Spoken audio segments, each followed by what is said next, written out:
Bueno, chicas y Jorge, vamos a comenzar el repaso. Nosotros estuvimos viendo la semana anterior actos procesales, vimos la teoría general del acto procesal, dijimos que es una especie del acto jurídico, entonces las reglas concernientes al acto jurídico se le aplican con la variante de que el efecto natural es provocar efecto dentro del proceso, ya sea iniciándolo, finalizándolo o bien todo lo que tiene que ver con su desenvolvimiento.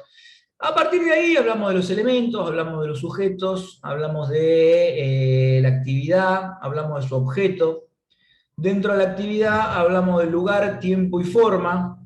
Ahí en línea con lo que preguntaba Jorge, remitimos a la acordada sobre escritos y expediente. De eso no vamos a hablar mucho porque lo vamos a ver de vuelta en prácticas, pero sí vamos a hablar de las clasificaciones. ¿Por qué? Porque ahí dijimos que según el autor, porque también aclaramos que cada autor tiene sus clasificaciones, podíamos hablar de actos procesales de comunicación, de transmisión, de notificación, y también se suele estudiar bajo el manto de los actos procesales las resoluciones judiciales y sus variantes. Después, sobre el final de nuestra clase, nosotros abordamos todo el sistema de los actos procesales de notificación. Lo primero que hicimos fue distinguir entre vistas y traslados. Dijimos que no es lo mismo. La vista es al Ministerio Público y el traslado es hacia las partes. Diferenciamos también esto de la notificación propiamente dicha, porque una cosa es el traslado, que quiere decir poner en conocimiento. Esto es la orden judicial que manda a poner en conocimiento a la otra parte de un documento o de un escrito, que eso es el texto que va contenido adentro de la notificación. O sea, la notificación, los actos procesales de notificación, son como un vehículo a través del cual se lleva adelante ese traslado o puesta en conocimiento. Entonces, estamos hasta ahí, ¿no? El traslado no es lo mismo que la notificación, porque el traslado es la orden del juez de poner en conocimiento de un documento o de un escrito. En cambio, la notificación propiamente dicha es ese vehículo a través del cual se efectiviza en concreto.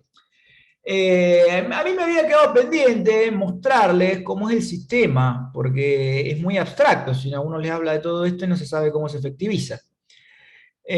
No, primero vamos a hacer el repaso por el sistema y después vamos a ver el módulo. ¿Están viendo ahí, chicas, mi pantalla? Sí. Bien, el repaso lo vamos a hacer breve, por eso estamos compartiendo estas diapositivas como para poder llevar un orden y hablar de cosas bien concretas. Les hice el comentario de la clase pasada, de que antes de esta clase era algo difícil, o no sé si difícil, pero medio engorrosa, porque uno hablaba de todos los medios de notificación, las excepciones, etc. Hoy por hoy, con la vigencia de la acordada 4013, en realidad el sistema es un poco más sencillo, porque la regla es que las notificaciones son automatizadas. Eso quiere decir que cuando el juez o la jueza firma el despacho, la resolución, la sentencia, automáticamente va a aparecer en el sistema de notificaciones electrónicas de los abogados y de las abogadas. A tal punto que el artículo 10 dice que si fallara el sistema o no sucediere por cualquier motivo, esa decisión judicial se la va a tener por no notificada. No va a estar notificada. Entonces, si hubiera que acompañar a esa notificación automatizada un documento o alguna copia, eso ustedes lo van a encontrar como trámite adjunto. Son como archivos adjuntos de un mail para que ustedes se lo grafiquen antes de que ahora veamos cómo funciona el sistema. El cargo desaparece, porque en realidad va a quedar, perdón, el cargo no, digamos, el informe que antes hacía el oficial notificador ya no tiene más sentido, porque el sistema es el que va a registrar cuándo queda disponible la notificación, porque eso es lo que importa, el momento en el que queda disponible. ¿Por qué le digo esto? Porque se ha generado la controversia de ver a partir de qué momento se empieza a computar el plazo, si es de que estaba disponible. Bueno, la acordada terminó con esa polémica, la acordada nueva, me refiero a la 4013. Hubo un fallo de corte que habló de esto también, y el artículo 12 va a decir que el sistema va a registrar cuándo queda a disposición del profesional en su sistema de notificaciones y presentaciones electrónicas. Y la notificación se va a tener por cumplida el día martes o viernes, inmediatamente posterior, o el siguiente día hábil, si alguno de ellos no lo fuere, a aquel en que la resolución quedó disponible para el destinatario. En criollo, a vos te llega la notificación automatizada y el sistema te va a tener por notificado, la mires o no la mires, el siguiente martes o el siguiente viernes. Si llega un martes, vos estás notificado el viernes. Y si llega un viernes, si queda disponible un viernes, para hablar con mayor propiedad, queda notificado el martes. Esto es porque también se puede generar la duda. Y si a mí me llega el mismo día que dice la acordada, bueno, no, ese día no vale. Vos estás notificado al siguiente. No está de más seguir haciendo hincapié en que esto es una ficción, chicos, es una ficción jurídica. No importa si vos lo viste, no lo viste, te metiste, se te pasó, no interesa. Por eso el sistema va a registrar cuando queda disponible, no si vos entraste o no entraste a ver si había, porque si no eso dejaría en mano de la parte cuando se notifica. Profe. Sí, Jorge. Cuando usted dijo que eso se mantenía, digamos, de cuando existía sistema de ministerio, no, a ver, ¿cómo es? Legi. Claro, antes... Una consulta, digamos. Eso, digamos, cuando uno iba a laburar, ¿no? A un juzgado, tenía una causa, tenía que saber que los martes y los jueves se notificaba, y que si no iba, ocurría lo mismo que pasa ahora en forma electrónica. No. Si vos, con la vigencia del papel, la notificación Ministerio de la Ley, que era la regla, hoy no existe más, la Ministerio de la Ley no existe más. La notificación Ministerio Legis, que era la regla, hacía que vos te notificaras de todo, salvo los casos específicos del 135 que marcaban la remisión de una cédula, por Ministerio de la Ley. O sea que es una ficción jurídica similar a esta que estamos comentando. No importa si vos ibas al juzgado, no ibas, si lo veías, no lo veías. Por eso era Ministerio de la Ley, por imperio de la ley. Hoy ese tipo de notificaciones desapareció, chicos y chicas. No existe más, lo dice la acordada expresamente. Hay una derogación de la notificación Ministerio Legis.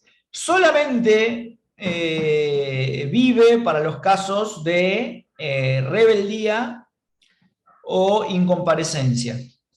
Pero digamos, como regla general, desapareció del código. Se tomó sí el criterio, porque si ustedes se fijan qué es lo que tiene de parecido el criterio, quedar notificado martes o viernes. Pero la verdad, chicas y Jorge, no hay motivo para que siga viviendo ese tipo de notificación, porque básicamente abogados y abogadas ya no tienen más la carga de ir a tribunales. Sería un caso de desuetudo, porque la verdad es que la ley no se derogó. O sea, si ustedes se fijan, sigue siendo una de las obligaciones de abogados y abogadas, de los deberes, mejor dicho, ir a ver las causas. Pero ¿qué vas a ir a ver si está todo digital? Imposible. ¿Se entendió más o menos, Jorge? La notificación Ministerio Legis desapareció. Sí, perfectamente. Sí. Funcionaba como hora funcional automatizada. Es una ficción legal que te tiene por notificado martes y viernes. Bien, entonces yo les decía el otro día, la pregunta, o sea, ahora la regla es notificación automática. La pregunta es, ¿cuándo no? ¿Cuándo no procede? Y en la clase anterior comentamos los casos. El traslado de demanda, ¿por qué? Porque si fuera automática, te quita la posibilidad de ampliar o transformar la demanda. Entonces, se posterga hasta que lo pida el actor. Después puede ocurrir que alguien que esté obligado a tener registrado un domicilio electrónico no haya cumplido con esa carga. Entonces se notifica por Ministerio de la Ley. Puede ser también que el destinatario, que no está comprendido por la carga de tener un registro del domicilio electrónico, esté rebelde. Entonces, también se notifica de todo por Ministerio de la Ley, salvo, y esto es importante, el decreto mismo de rebeldía y la sentencia definitiva. Pero eso lo vamos a ver cuando veamos rebeldía. Tengan el dato ahí latente. Después, en los casos en que deba notificarse por edictos, televisión o radio, muy sucintamente los casos de edictos es cuando no se puede conocer el domicilio real de la persona. Y la televisión funge, digamos, como sustituyendo a los edictos a la radio. O sea, todas las veces que se puede notificar por edictos, se puede notificar también por televisión o radio. El tema de este supuesto es que es medio raro, porque la verdad es que hoy por hoy el RENAPER tiene datos actualizados de todo el mundo. Antes solía pasar que las personas no tuvieran datos registrados del lugar donde viven. Hoy no digo que eso sea imposible, porque siempre la realidad te sorprende, pero sería muy, pero muy, pero muy raro, porque acá estamos contemplando el caso en el que el RENAPER no tiene registros. Si tiene un registro desactualizado porque la persona no denunció el cambio, no importa, porque oficialmente su domicilio es ese. Este supuesto de los edictos es para cuando la persona no tiene ningún domicilio registrado en su haber, jamás. Lo cual modernamente es medio raro. Antes intuyo yo que era más común, ¿no? Pero hoy es raro. Se suele usar mucho la notificación por edictos en las usucapiones, cuando el demandado tiene domicilio en la misma casa que se pretende usucapir, ¿no? Es obvio que no vive ahí. Pero es un supuesto medio raro. Y después las excepciones que el órgano judicial disponga por razones fundadas, y gravemente fundadas, dice la acordada. Así que volvemos a lo mismo, chicos y chicas. La notificación automatizada sigue siendo la regla. Entonces, ¿cuándo se le manda una cédula? ¿Cuándo se le manda una cédula al destinatario de la notificación? Y esto también lo dijimos, pero valga como repaso. Se le envía a sujetos que no son parte del proceso y no están comprendidos por la obligación de registrar un domicilio electrónico, porque volvemos a algo que ya comentamos. Si hay obligación de denunciar un domicilio electrónico en el registro, también se manda una notificación electrónica, chicos y chicas. Así que, ¿vieron lo marginal que es el supuesto de cédula de papel? ¿Y cuál es el...? ¿Cuándo hay obligación de hacerlo, profesor, de registrar un domicilio electrónico? ¿Y en qué registro? Eso está en la acordada sobre registro de domicilios electrónicos, pero muy sucintamente se los voy a resumir en que se trata de bancos, aseguradoras, ARTs, el Estado provincial en todas sus formas y entidades centralizadas y descentralizadas, y todas aquellas entidades públicas y privadas que tengan convenio con la Suprema Corte.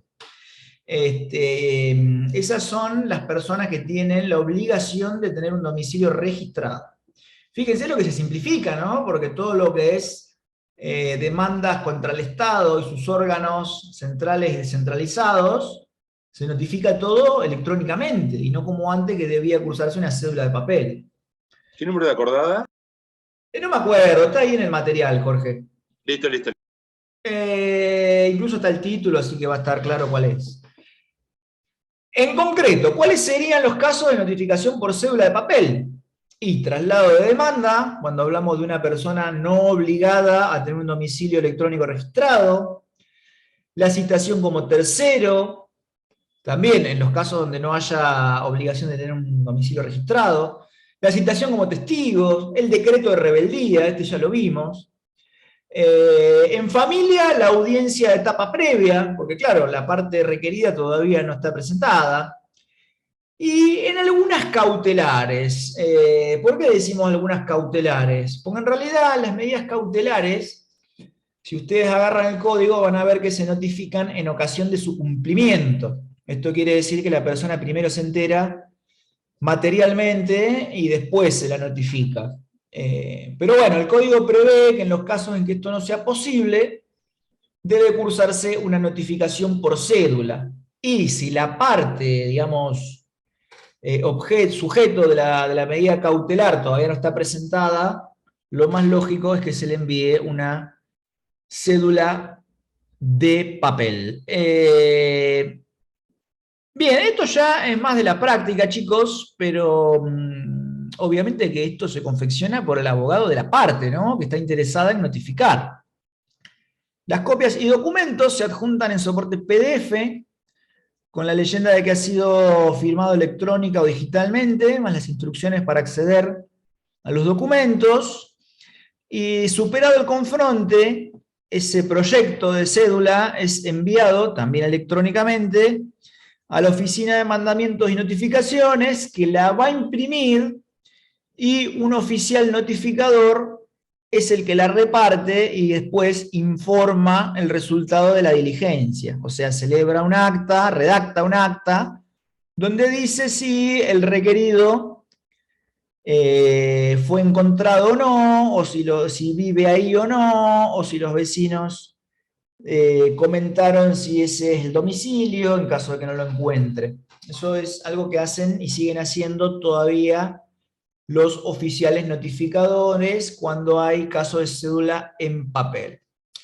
Después una pregunta medio retórica, ¿no? Porque aquí la pregunta es si todavía existe la cédula electrónica. A mí no me gusta hacer mucha referencia a cuestiones que pasaban antes de lo electrónico, porque si no uno sigue como replicando el paradigma analógico. Eso ya fue, digamos, pero ¿vive todavía?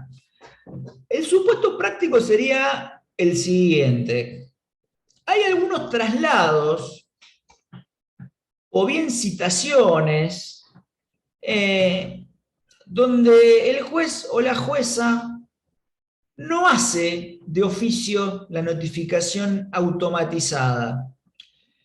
¿Por qué no lo hace? Porque al tratarse de pretensiones en general de tipo incidental, se deja a la parte la carga de hacerlo. No solamente en virtud del principio dispositivo, sino que se sigue por ahí el mismo criterio que con la demanda, ¿no? Si vos tenés una pretensión, en este caso incidental, sería lógico que vos también impulses esa notificación. Entonces, aun cuando no esté previsto expresamente en la acordada 4013, hay algunas notificaciones que en casos puntuales, y repito, a decisión del juez, quedan en cabeza de la parte. Y entonces, ¿cómo se hace esto?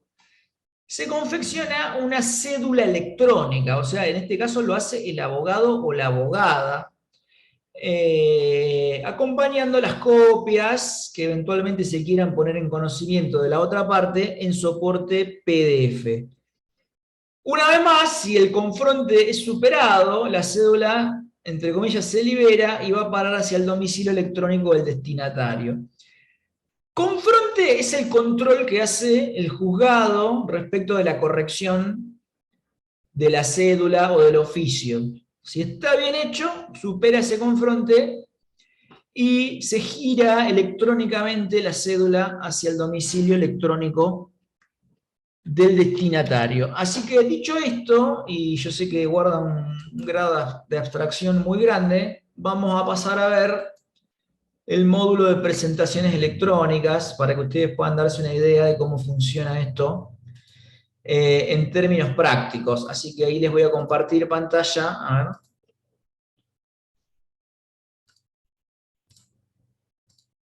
Bien, ¿lo ven, no, chicos? Sí. Dice presentaciones y notificaciones.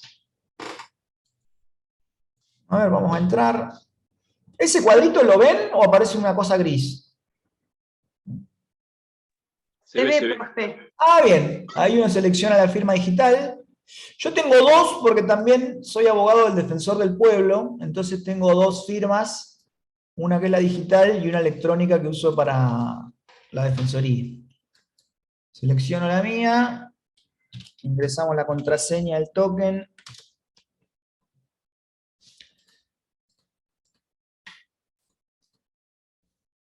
Bueno, a ver. ¿Se ve? Sí, profe.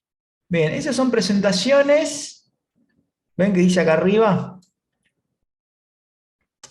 Presentaciones que fui haciendo. Y fíjense, ven que acá está incluso el estado. Acá está en estado de recibida. Y acá dice cuándo. Esto es lo que suplanta a lo que antes era el cargo, chicos.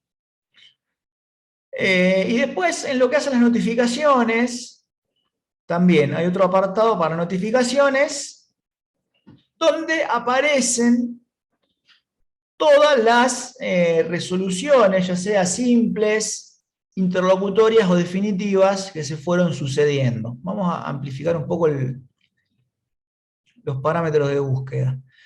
Fíjense que en este buscador yo puedo acá tabular a partir de cuándo quiero ver. Vamos a ir una semana para atrás.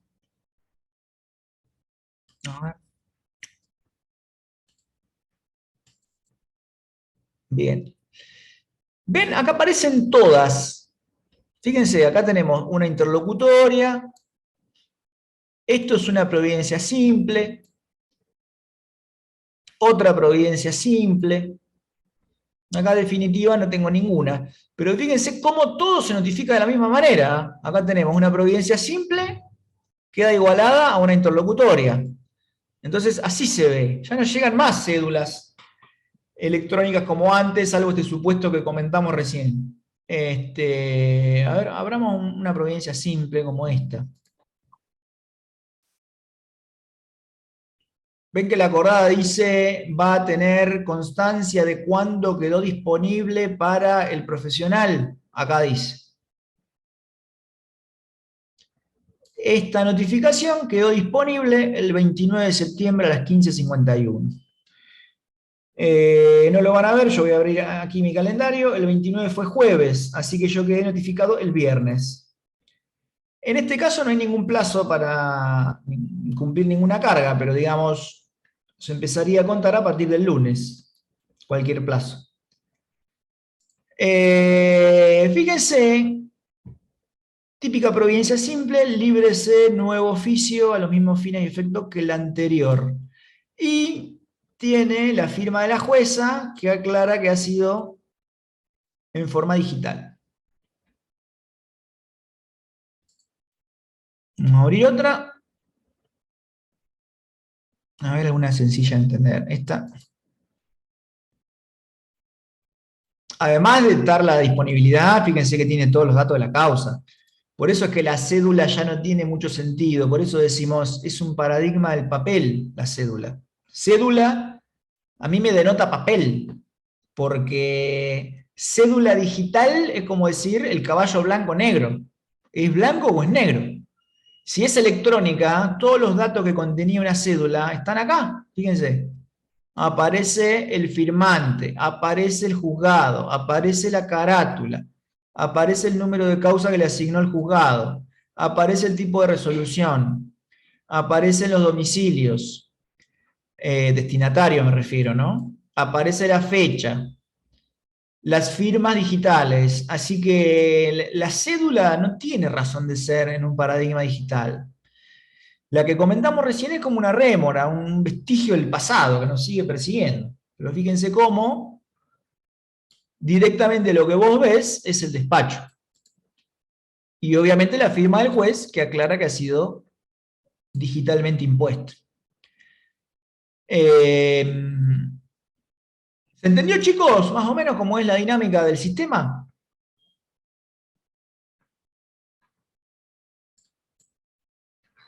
Después, en práctica, lo vamos a ver con un poco más de profundidad. Pero, digamos, es sencillo, no tiene mucho misterio. Y vieron que la acordada dice expresamente que si vos no lo recibís ahí, directamente no estás notificado. Eso es para prevenir errores o desfasajes por ahí, si alguien se olvidó de enviarlo. Porque también el sistema es medio raro, porque ustedes saben que cuando te mandan la notificación automatizada, ellos te tienen que agregar como destinatario. Lo lógico sería que hubiera algo que por defecto haga que cuando vos le das clic al firmar, se notifique de manera automática, valga la redundancia. Bueno, no funciona así.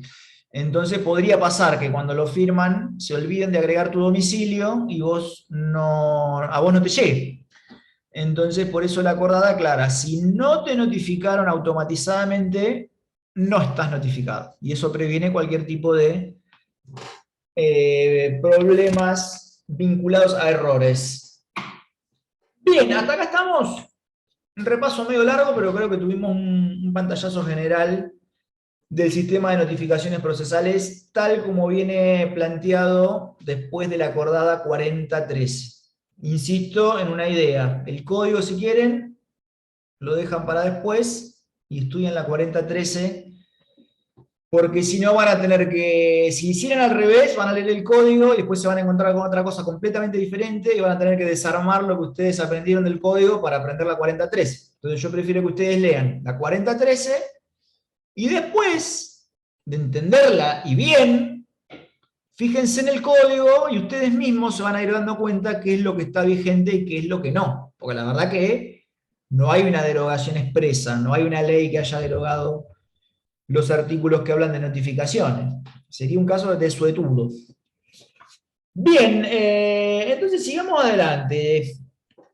¿Qué otros medios de comunicación, de actos procesales de comunicación tenemos dentro del proceso?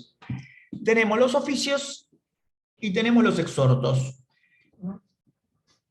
¿Qué ocurre aquí?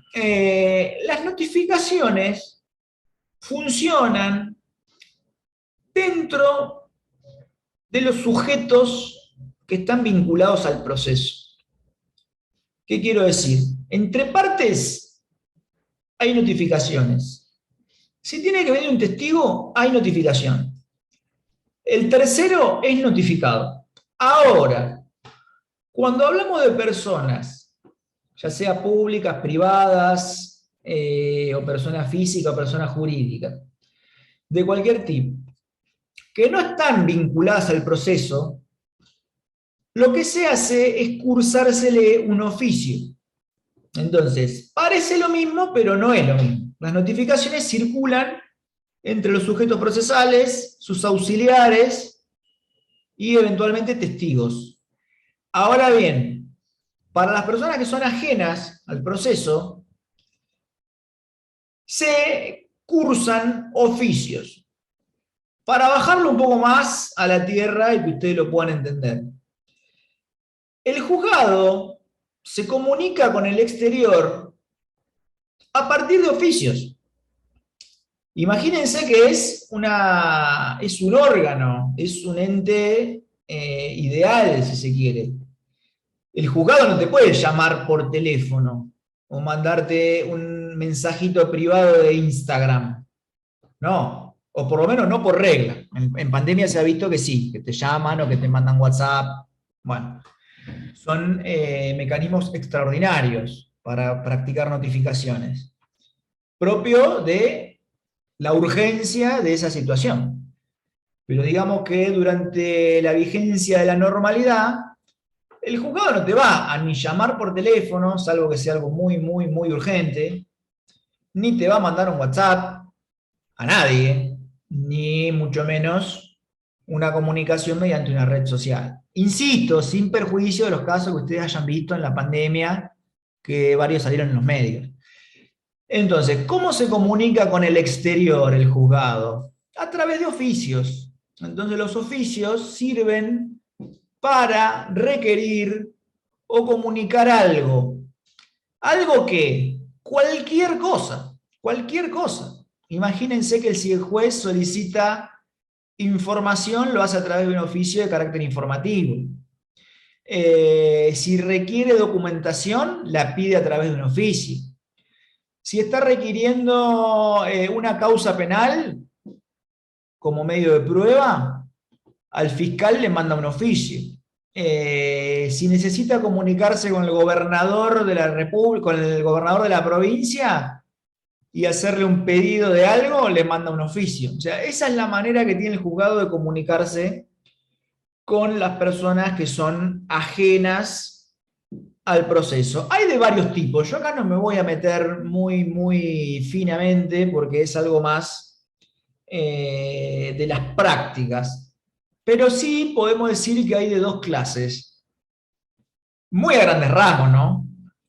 Tenemos oficios dirigidos a otro juez o al gobernador o al presidente o presidenta, y en esos casos son oficios que firma el propio juez. Eso por una cuestión de respetar las jerarquías.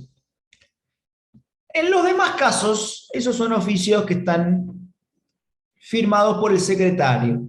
Lo van a encontrar en el artículo 38 del Código Procesal. Pero insisto en esta idea, no es solamente requerimiento de tipo informativo, no, porque a veces cuando hablamos de oficios tendemos a quedarnos con que son oficios de informes, que requieren información, documentación. No, el espectro es amplísimo. Cualquier cosa que el juzgado quiera comunicar a cualquier entidad física, jurídica, privada o estatal que no sea parte del proceso o que esté vinculada al proceso, se va a hacer mediante un oficio. Incluido de juez a juez. Y esto lo empalmamos con el tema exhortos. El exhorto es una comunicación de juez a juez cuando el otro juez es del extranjero. Ahí está la onda del exhorto. Antes se le llamaba exhorto también a las comunicaciones de juez a juez dentro de la República, cuando eran de distinta jurisdicción. Eso no va más, porque a partir de la ley 22.172, que es una ley convenio sobre colaboración de jueces dentro de la República, ahora esa ley tiene como 40 años, a partir de la vigencia de esa ley, se cursan oficios. Entonces, el exhorto quedó relegado a las comunicaciones de juez a juez con el extranjero. Tiene un procedimiento completamente diferente. No vamos tampoco ahora a ahondar mucho en eso, pero sí tienen que saber que el exhorto se hace vía diplomática. Ahí hay que ver si hay convenio o no hay convenio. Y simplificando el procedimiento, en caso que no lo hubiera, se comunica hacia la otra república a través de Cancillería. O sea, imaginemos que un juez o jueza de aquí, de Argentina, pide colaboración para embargar un bien que está, no sé, en Bolivia. ¿Cómo se hace? Se elabora el exhorto, ese exhorto es legalizado dentro de la provincia y después, a su vez, es legalizado a nivel nacional por Cancillería, que va a ser la que va a enviar esa comunicación a su par, o sea, al Ministerio de Relaciones Exteriores de Bolivia, que a su vez lo va a enviar al juez o jueza competente para realizar esa colaboración. Así se hace.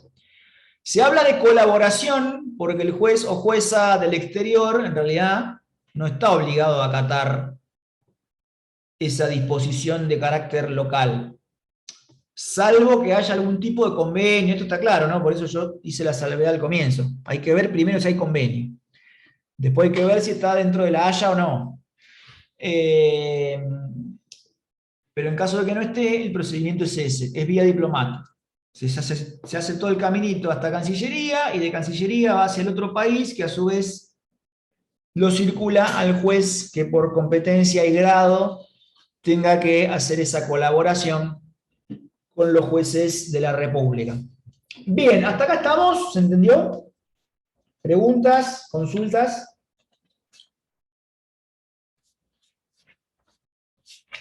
Bien, a ver si me quedó algo, me estoy olvidando.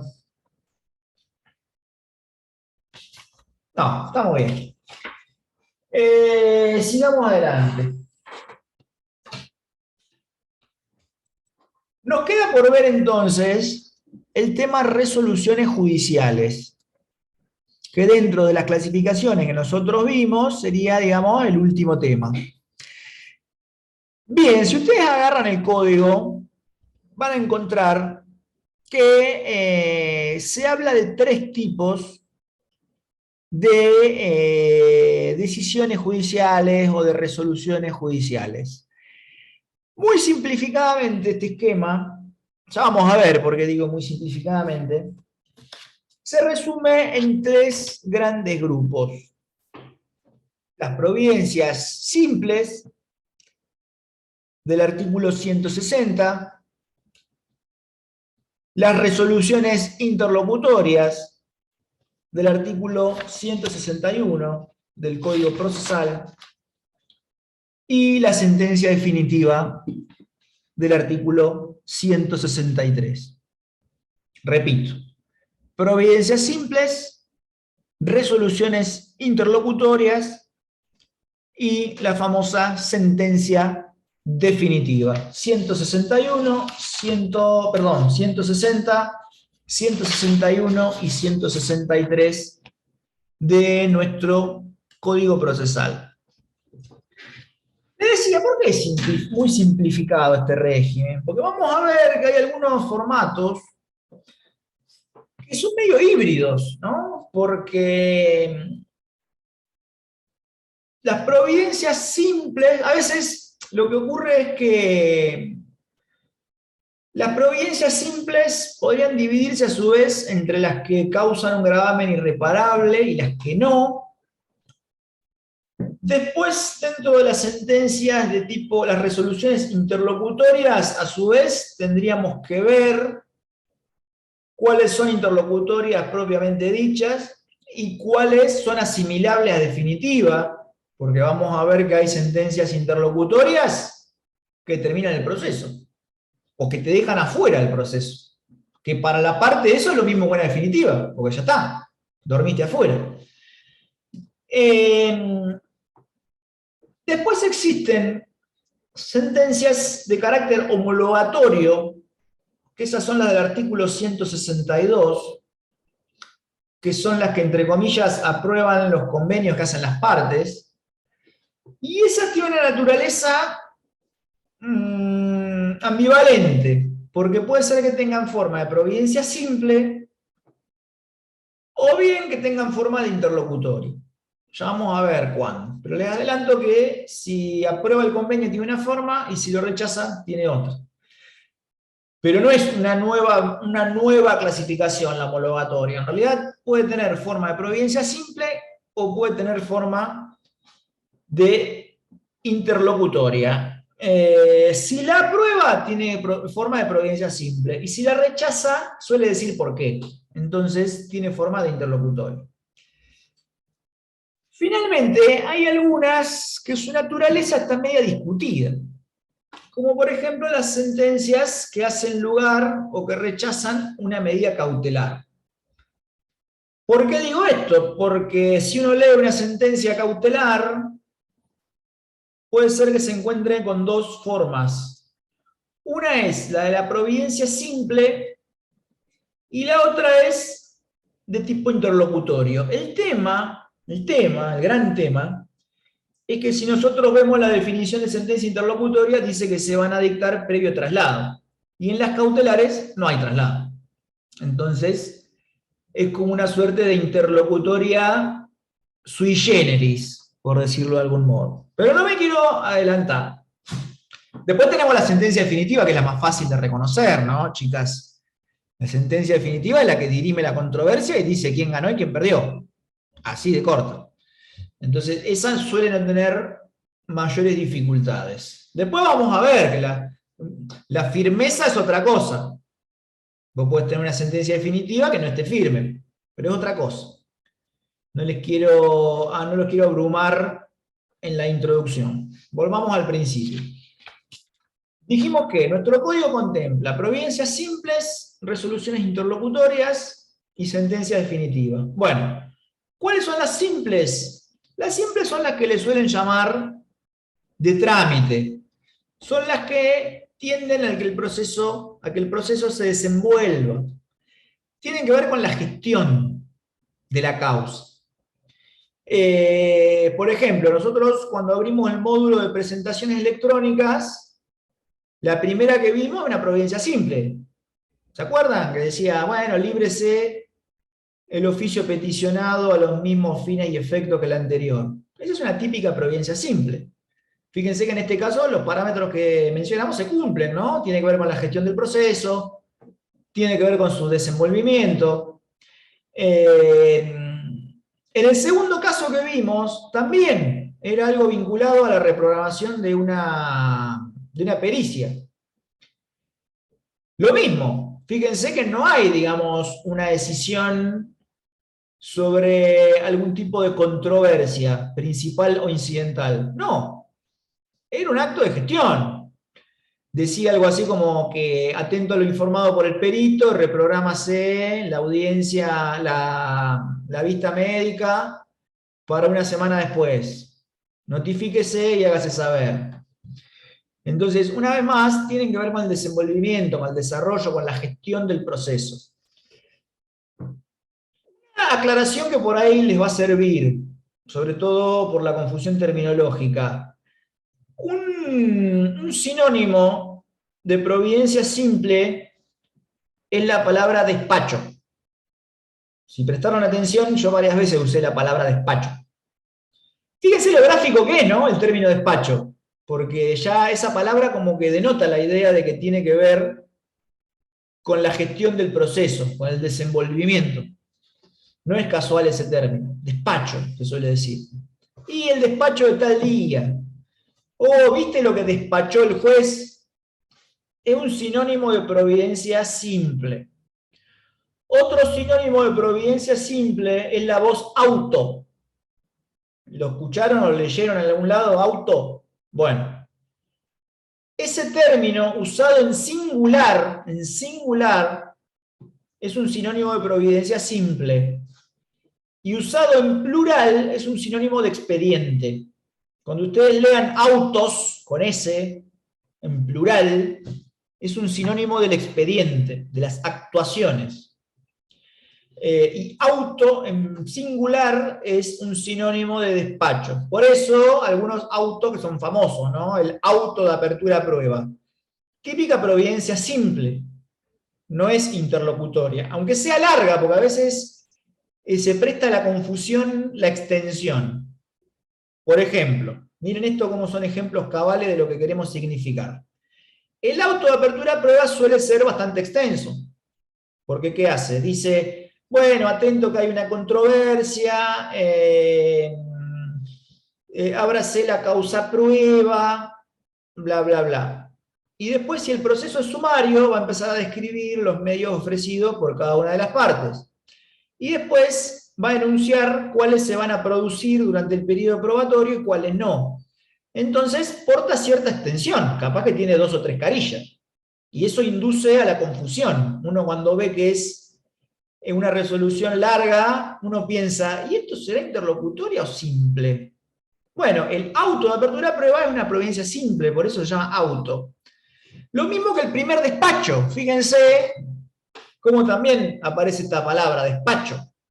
El primer despacho, o sea, la providencia que tiene la parte por presentada, por domicilio legal procesal constituido, físico y electrónico, por agregada a la documental, y dice, de la demanda interpuesta se seguirán las reglas del proceso sumario, traslado a la contraparte por 10 días, según lo marca el Código Procesal. Esa resolución es una providencia simple, que en la jerga se le llama primer despacho. Pero fíjense cómo la palabra despacho ya me está queriendo decir que es una providencia simple. Entonces, cuando les toque analizar esto, no se confundan. El primer despacho, aun cuando puede ser relativamente extenso, no es una providencia, una resolución interlocutoria. No lo es. Es una providencia simple. Bien. En la intro dijimos que puede haber providencias simples que causen un gravamen de tipo irreparable. ¿Cuál sería la irreparabilidad? Aquel agravio que hace que no pueda repararse o sanearse de algún otro modo durante el desarrollo del proceso. Fíjense este ejemplo. Vamos a suponer que yo incorporo en un proceso un documento nuevo. No lo vimos todavía, pero los nuevos documentos son los que aparecen después, o bien por no existir al momento de la demanda, o bien porque se los creía perdidos y aparecieron. Esos son los nuevos documentos. Si yo incorporo un nuevo documento y el juez me lo rechaza, me dice, no, ¿sabe qué? No le creo nada. Este documento no es nuevo. Usted lo tenía y por una maniobra perspicaz, usted se lo quedó para ver si lo incorporaba o no.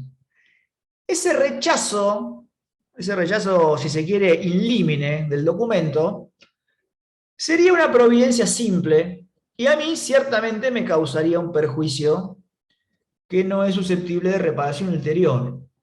Y esta división entre los que son y producen un daño irreparable y los que no, está directamente vinculada al régimen de los recursos. ¿Por qué? Porque los que producen un agravio de imposible reparación interior son apelables y los demás no. Lo cual, si lo piensan, yo sé que es medio complicado, hay mucha información de golpe, pero si lo piensan tiene cierta lógica, porque si las providencias simples son las que tienden al desarrollo del proceso y son actos de gestión, mal podrían ser apelables, porque si no, imagínense, sería todo el tiempo un ping-pong entre la Cámara y la instancia. Todo el tiempo alguien podría estar agraviándose y el expediente seguiría todo el tiempo a la Cámara, lo cual no suena muy lógico.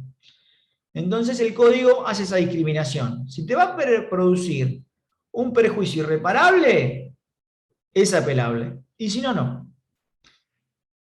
Bien, hasta acá estamos, chicas. ¿Va?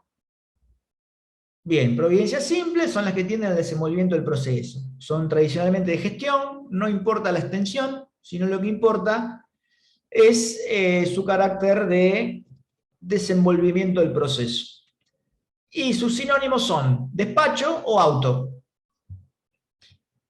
¿Qué pasa con las resoluciones interlocutorias? Acá ya la cosa cambia en varios sentidos. ¿Por qué les digo esto? Primero es que las resoluciones interlocutorias son las que deciden alguna cuestión incidental. ¿Cuáles son las cuestiones incidentales? Las que las partes proponen como un asunto que corre en paralelo con el principal, pero que es accesorio. Repito y lo digo de otra manera. Dentro del proceso, además de la cuestión principal, o sea, el objeto del proceso, el fondo del litigio, pueden surgir varias cuestiones, o múltiples cuestiones, que corren en paralelo, pero que son distintas de la principal. Imagínense, por ejemplo, el beneficio de litigar sin gastos, algo que todavía no vimos, pero les adelanto que es una franquicia para que el litigante no haga erogaciones económicas con fundamento en su carencia de recursos. Bueno, eso es una típica cuestión incidental, porque corre en paralelo a la principal. Es una verdadera pretensión la incidental, chicos y chicas, es una verdadera pretensión. Entonces, como yo la articulo contra la otra parte, es lógico que eso tenga traslado, principio de bilateralidad, ya lo vimos en los primeros encuentros, y que después el juez o la jueza resuelva, respetando el debido proceso y el derecho de defensa. Por eso es que el código define a las interlocutorias como las que resuelven cuestiones incidentales con previa sustanciación. Porque Profe, sí, Vanessa. un ejemplo puede ser el embargo y la inhibición general de bienes, de incidentales, de resoluciones interlocutorias. Podría ser, pero no nos adelantemos. ¿Ya? Ahora vamos a hablar de cautelares. Ahora hablemos del género, que es la interlocutoria. Te lo dejo ahí como stand-by, tu pregunta. Entonces, ¿Puedo dar otro ejemplo? ahí no te escuché, Andrea. ¿Puedo dar otro ejemplo? A ver si me Sí, sirve. una banda. Un Tenés, mirá, inicio previo de cuota alimentaria. Posteriormente el incidente, un aumento de cuota alimentaria. bueno, eso podría ser el Tiempo. derecho de familia. Sí. Sí, en familia. Un incidente. Manejémonos con civil para no confundir, porque en realidad eso tiene algunas consideraciones, lo de familia. Si me alcanza el tiempo, hablo de eso, pero en lo civil hay muchos ejemplos de incidente. A ver, para pensarlos más gráficos. Bueno, el beneficio de litigar sin gasto ya lo mencionamos. Todo lo que son diligencias preliminares, que también las vamos a ver, pero son todos los actos preparatorios del proceso, también son un proceso incidental. Las medidas de prueba anticipada también son incidentes. En forma amplia, las medidas cautelares también, pero con algunas modulaciones que vamos a ver ahora. Vivi. ¿Podría ser el ejemplo de pedir, por ejemplo, una documentación? Porque, por ejemplo, me falta una documentación para la situación que tengo con el electrodoméstico y el abogado dijo que iba a abrir un incidente para pedir una documentación que falta. ¿Puede ser? Eso puede ser una diligencia preliminar, sí. Sí, ¿Pero se relaciona con lo que está diciendo? por supuesto, por supuesto. A veces vos necesitas compulsar documentos en forma previa al juicio y eso es una diligencia preliminar, que efectivamente es un incidente previo a la demanda. Exacto. El ejemplo más contundente son, por ejemplo, los secuestros de historia clínica. A veces cuando vas a hacer un juicio por responsabilidad médica, no tenés manera de saber si hay responsabilidad o no hasta que no ves la historia. Entonces, si vos la vas a pedir, probablemente no te la den. Entonces, ¿cómo haces? Iniciás una diligencia preliminar solicitando el secuestro de la historia clínica, entonces el oficial de justicia directamente le cae en la clínica y se lleva la historia. No, si vos se la vas a pedir, no digo que no te la den, pero en general no es algo tan automático. Entonces, y obviamente que si no es tan automático, vos le estás dando tiempo a que la modifiquen, la alteren o la sustituyan. Entonces. Profe, ¿tu propia historia clínica te referís o la historia clínica de otra persona? No, depende. Si vos sos abogado en causa propia y vas a pedir tu propia historia, estarías hablando de la tuya misma.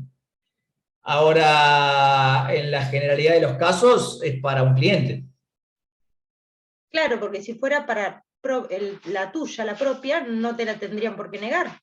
Ah, bueno, pero por eso existimos los abogados y abogadas y los jueces y juezas. Si se cumpliera el derecho espontáneamente, nosotros no tendríamos razón de ser.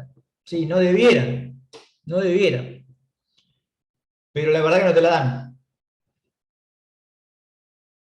¿Probaron alguna vez de ir a pedir la historia clínica a alguno de los que estamos acá? ¿Les pasó? No, yo no. ¿Nadie, che? ¿Nadie de los que estamos aquí le pasó? Sí, yo hace poquito, por un tema con mi esposa, al hospital. Sí. ¿Y te la dieron al toque? Y yo trabajo en un lugar acá que hago trámites y me la dieron, pero me dijeron que si no hay que hacer toda una presentación especial. Claro, ¿y cuánto tardaron en dártela? No, me la dieron al otro día. Ah, bueno, pero ya estamos hablando del otro día. Quédate Sí, tranquilo sí. que alguien la revisó. ¿Eh? Quédate tranquilo que alguien la revisó antes de dártela. Claro, sí. Era para, lo pedía la obra social porque no le figuraba, digamos, como que estaba presentado el trámite y por un nacimiento, digamos. Yo tengo un nene de 60 días. Bien. Sí, dieron una vueltita, digamos, pero el otro día la entregaron, sí. Claro, pero no es algo que vos vas y te la llevás, digamos, abajo del brazo. No. A la municipalidad hay que hacer una nota y Carlos? presentarla en el hospital, digamos. Acá. ¿Original o Mira, ahí Alicia comenta que había tenido un accidente y que no se la dieron, que se perdió. Qué casualidad. Yo creo que me pasó parecido, me pasó trabajando. Claro, sí, no te la dan. Sí. Alguna vuelta te dan o te la dan al otro día. Porque, ¿qué ocurre? Si es de papel, ellos dicen que no te pueden dar el original, que te van a dar una copia. Entonces, te dicen que, bueno, que vengas otro día y que vas a tener la copia. Obviamente que es un momento que ellos aprovechan para carpetearla, a ver si tiene algún defecto que se pueda subsanar, y después la dejan a disposición. Si no se puede subsanar, probablemente te digan que se perdió. Y si es electrónica, lo mismo. La electrónica es más difícil de truchar o de subsanar, porque todo registro electrónico deja una traza. Entonces está complicado de alterar. Pero vieron que acá en Argentina todo es recreable, así que en ningún caso te la dan al toque o con la rapidez que uno desearía. Por eso es que la diligencia preliminar, secuestro de historia clínica, está prevista, por ejemplo, en el Código de la Nación, y acá en la provincia no se reformó, pero también es algo usual, es usual. No digo que sea re común, porque bueno, tampoco son tantos los casos donde se requiera la historia médica con urgencia, pero digamos que es algo habitual, ¿sí? Bien, ¿hasta acá estamos? Esto había surgido a raíz de la pregunta de si la diligencia preliminar era un incidente. La respuesta es que sí. Después, otros incidentes bastante comunes. La resolución de excepciones previas también es un incidente. Nosotros todavía no lo vimos, porque no vimos incidentes ni vimos excepciones. Pero vayan sabiendo que sí, es una cuestión incidental que se resuelve con una sentencia interlocutoria, la oposición de excepciones previas.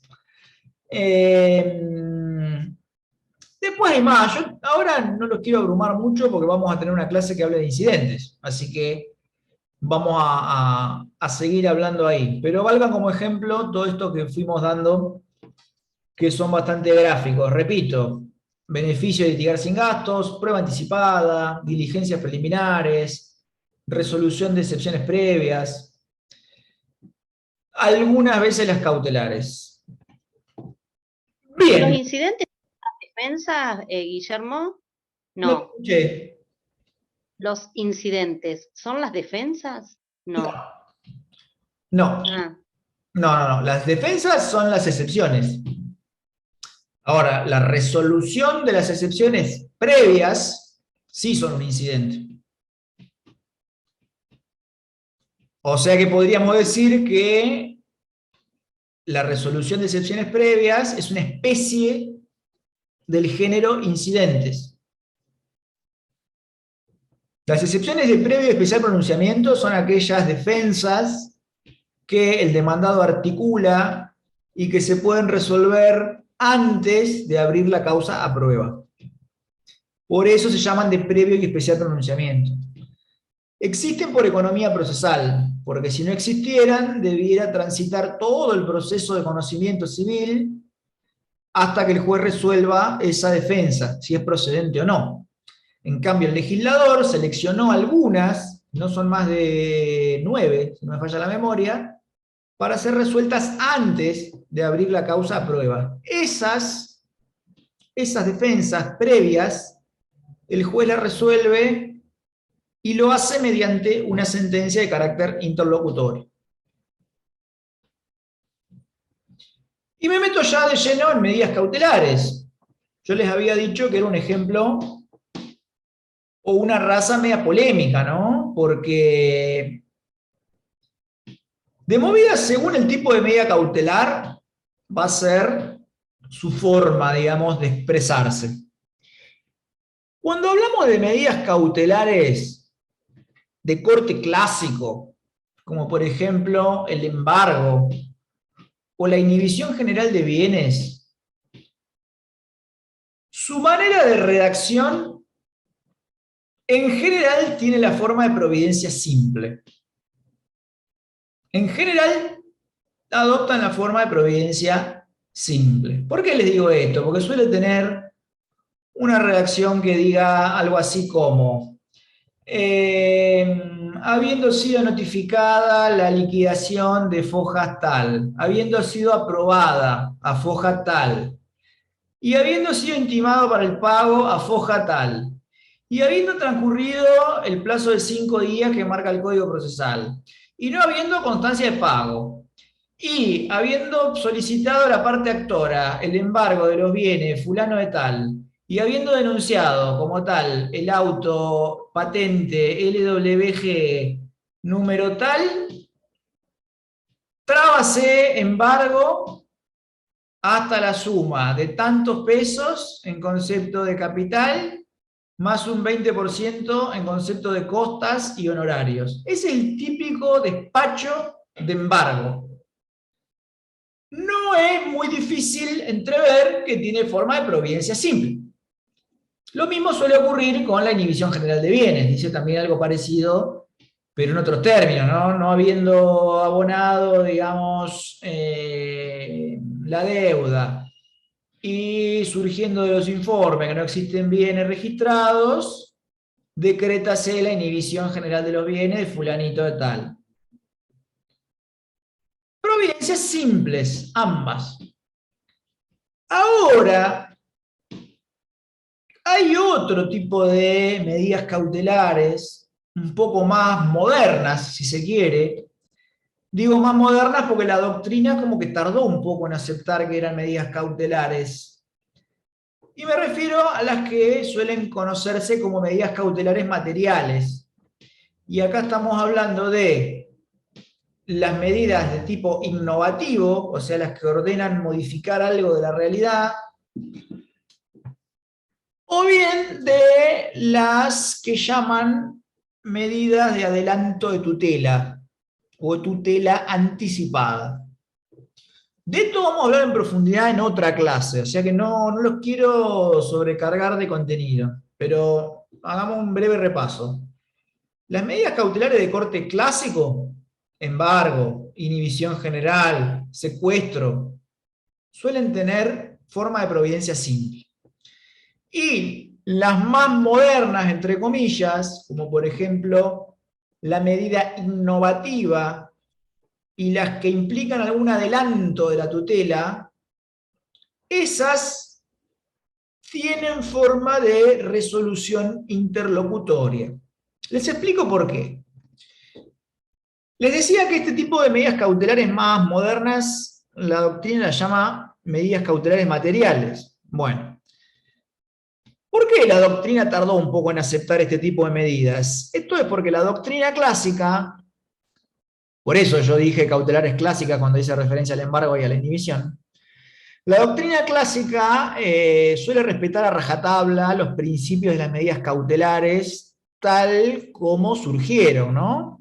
Y un poco adelantándome a la clase de cautelares, les puedo comentar que según el esquema clásico son medidas que se dictan inaudita parte y que tienden a preservar o a resguardar el objeto del proceso, ¿no? Lo que ocurre con las medidas de tipo material es que esto se desdibuja, porque ya no tienden a resguardar el objeto del proceso o a preservar, digamos, el patrimonio del deudor para que el acreedor pueda cobrar. No respetan este lineamiento. Fíjense que en la tutela anticipada a vos te están dando ahora lo que pediste como fondo. Entonces ya hace ruido de entrada. Por ejemplo, si alguien pide en el marco de un amparo que como tutela anticipada le den la prótesis ya, y como sentencia de fondo pide también la prótesis, está claro que la medida cautelar se desdibuja, por lo menos en el sentido clásico. Porque una medida cautelar sería, bueno, que embarguen una cuenta, que embarguen un auto, que embarguen una casa para garantizar el cumplimiento de una eventual sentencia. Eso sería una cautelar en sentido clásico. No me voy a meter mucho en esta clase de hoy, pero hay varios fallos que hablan del adelanto de tutela como medida cautelar. Hay varios fallos de corte de provincia y de corte de nación. En provincia está el fallo SAMI. Se le dice SAMI porque es por las siglas, no se dio a conocer el nombre de la persona completo. Y después en nación hay varios, ¿no? Tenemos Pardo Y bueno, hay varios más. Yo ahora no quiero ahondar demasiado en eso. Pero digamos que modernamente se acepta que haya medidas cautelares que adelanten tutela. Fíjense, hoy me consultaban por las medidas cautelares en familia. Los alimentos provisorios son tutela anticipada, no son una medida cautelar. No es una medida cautelar. Fíjense lo siguiente. La persona que presenta un escrito requiriendo alimentos a un familiar habilita que automáticamente, acreditado el vínculo, se le concedan alimentos provisorios. Esto no es una medida cautelar, en sentido clásico, ¿no? Sí es un adelanto de tutela, porque vos, ¿qué venís a pedir? Alimentos. ¿Y qué te dan? Alimentos. Entonces, el objeto del proceso coincide con la cautela. Estamos hablando de una tutela anticipada. A vos te dan ahora lo que pedís como fondo. Y vos discutís, entre comillas, ya cobrando los alimentos. Provisorios, Andrea. Sí, pero por ejemplo en las causas de violencia familiar, como medidas cautelares, también se piden alimentos provisorios, y es dentro de una cautelar. Claro, pero acá estamos analizando Hay la situaciones. naturaleza. Yo ¿Cómo? no dije, pero acá estamos analizando la naturaleza jurídica. Yo no dije que no sea una cautelar. Dije que si nosotros hilamos fino, en realidad los alimentos provisorios son un adelanto de tutela. Modernamente eso se concibe como medida cautelar. Ahora, si vos le preguntás a Carneluti, que es del año 50, si los alimentos provisorios son una medida cautelar, y te va a decir que no. Y no va a haber... Por ahí la diferenciación en qué proceso se da. Yo en este caso lo estoy diferenciando en el caso, por ejemplo, en el marco de violencia familiar, ¿sí? Como una de las Pero hay tantas un proceso de familia también. a la cautelar en sí. Claro, bueno, pero ahí vos tenés, en realidad, lo que hay en los procesos de violencia familiar, tenés medidas cautelares de distintas naturalezas. No estamos hablando de una cautela. Exacto. No hablamos de una cautela. Ni siquiera hablamos de una sola cautela cuando hablamos de protección de personas. Porque son todas cautelares distintas que se suman a la hora de proteger a una persona. Como por ejemplo... Claro, son todas medidas dentro de la medida. Claro, nunca es una sola. Ni siquiera las que son parecidas y los alimentos por otra. Ni siquiera en ese caso, porque vos tenés restricción perimetral, prohibición de acercamiento. O sea, ya esas dos son distintas, porque vos podrías tener una y no tener la otra. O sea, depende del lugar a donde se pueda acercar. Puede ser que sea el domicilio, el trabajo, la casa de los padres, todas a la vez. Y también puede agregarse el alimento provisorio. Que tampoco es común, no es común, no es algo común. En general siguen vías distintas.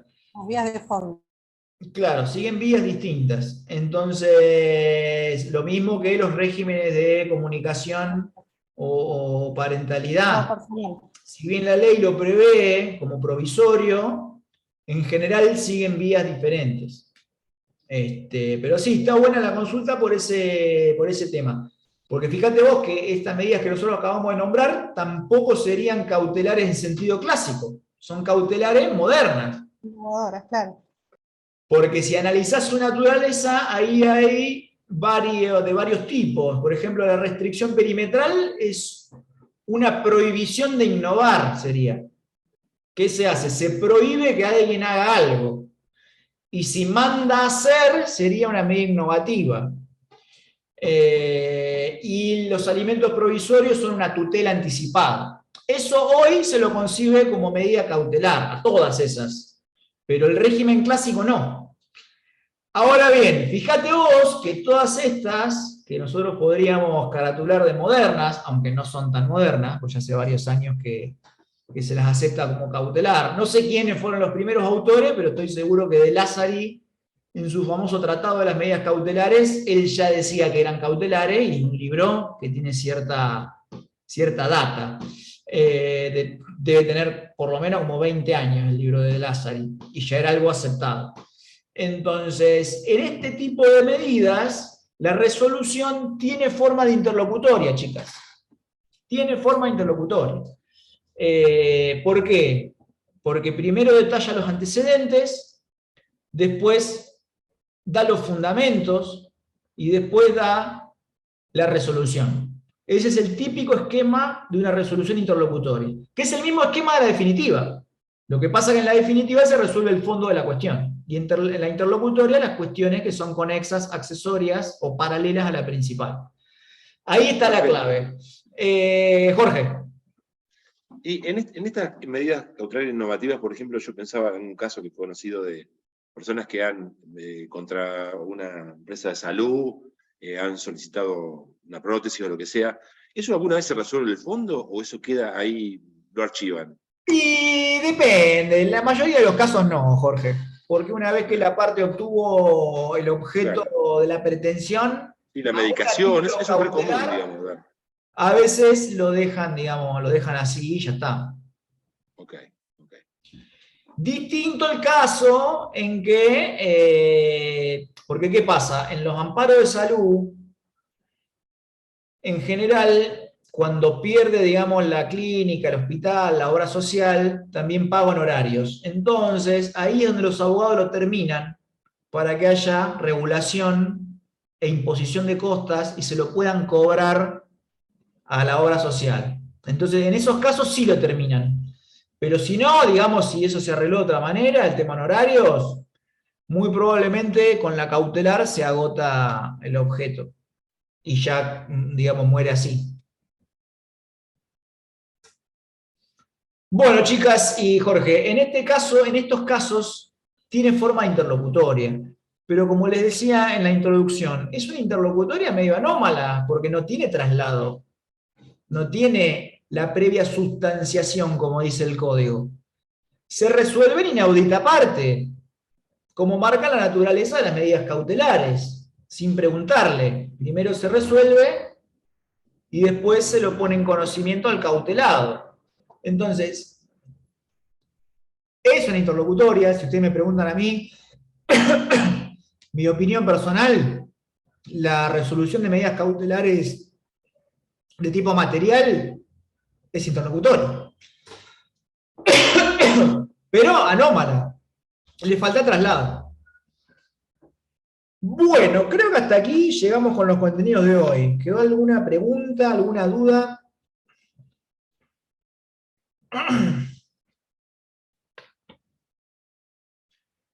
De la sentencia definitiva vamos a hablar más adelante, cuando terminemos de explicar el proceso de conocimiento. Hoy ya les adelanté que es la que resuelve el fondo, la que dirime la controversia, es la que declara el derecho de las partes, dándole la razón o no. Bastante fácil de reconocer, casi que uno la saca por descarte, ¿no? Les digo más, porque les digo más. Dentro de un proceso, el 99,9% de las resoluciones son providencias simples. La definitiva, ustedes se van a dar cuenta, porque es la que atribuye victoria o derrota. Y en el medio, las que resuelven cuestiones de tipo incidental, también, ¿no? Dándole el laurel o el olivo, depende si ganan o pierden, esas son las interlocutorias. Pero todo lo demás son providencias simples. ¿Cuál es el mensaje práctico de esta conclusión que acabamos de dar? Ante una resolución judicial, lo más probable es que sea simple. Cuando les agarre la duda, la definitiva va a ser la que te da la razón o no, la que te da la victoria o la derrota. Y una interlocutoria va a ser la que previo traslado, salvo en las cautelares, la que previo traslado y con expresión de los antecedentes y de los fundamentos, resuelve una cuestión que no es la principal. Esa sería, digamos, la conclusión del encuentro de hoy en este tema, de cómo hacer después para darse cuenta cuál es cuál. Por regla va a ser una providencia simple. La definitiva es la que te da ganador o perdedor del pleito, y después la que van resolviendo cuestiones paralelas, esas son eventualmente sentencia de tipo interlocutorio. Obviamente con todas las modulaciones que fuimos conversando a lo largo de la clase. ¿Alguna pregunta, alguna consulta? Bueno, entonces nos vamos a encontrar directamente el jueves que viene, 18:30. 18:30. Y si no me falla la memoria, vamos a hablar de incidentes. No me acuerdo cómo venía el cronograma, pero casi seguro. Y ahí vamos a hablar de... ¿Seguimos con actos procesales, profe? No, con esto que dijimos hoy terminamos actos procesales. Terminamos acá. Okay. Y la clase que viene vamos a hablar de incidentes. Y ahí por ahí nos explayamos un poco más y vamos a hablar de algunos incidentes usuales, como el beneficio de litigar sin gastos, como la nulidad de actos procesales. Y así vamos siguiendo el hilo de lo que vimos hoy. ¿Les parece? Bueno, chicos, nos vemos el jueves y después les subo la clase. Un abrazo grande. Gracias. Y por favor vayan leyendo, por favor les pido, vayan leyendo. Y cualquier pregunta o inquietud que tengan, o me la preguntan aquí o en el Classroom. Abrazo grande, nos vemos la semana que viene.